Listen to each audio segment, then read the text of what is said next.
J'invite Monsieur le maire à lire le message du ministre des Anciens Combattants. Journée nationale du souvenir des victimes et des héros de la déportation. Message national 2023 des associations. En ce dernier dimanche d'avril, la nation rend hommage aux victimes et aux héros de la déportation que la barbarie nazie, avec la complicité du régime de Vichy, a jeté par dizaines de milliers dans l'enfer des camps de concentration et d'extermination en raison de leur résistance à l'occupant, de l'arbitraire, des rafles de répression, de leur appartenance ethnique, de leur confession ou de leur choix politique. Cet hommage puise sa force dans l'évocation des valeurs portées par les derniers rescapés des camps et par leurs camarades disparus.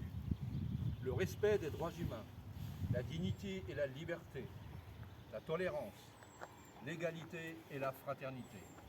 Ils ont, pour beaucoup d'entre eux, payé de leur vie leur attachement à la France. Les survivants se sont résolument engagés dans la construction d'une Europe unie et pacifique, gage de solidarité entre les peuples.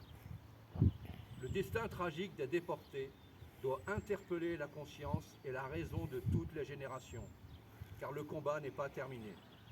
En effet, se précisent sous nos yeux les menaces de plus en plus préoccupantes des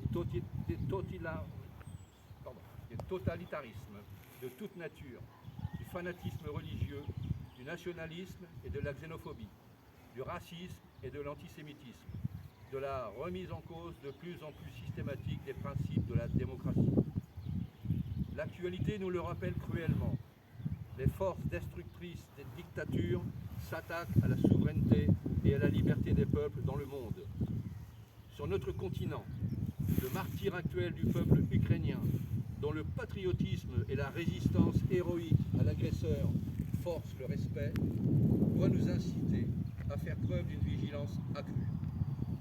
Tous les efforts doivent tendre à l'instauration d'une paix juste et durable pour tous les peuples, comme l'avaient espéré les déportés à leur libération.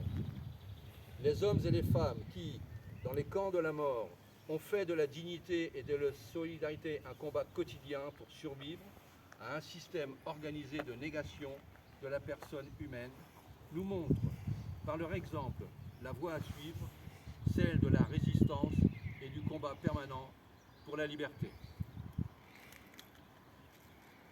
Nous observons une minute de silence.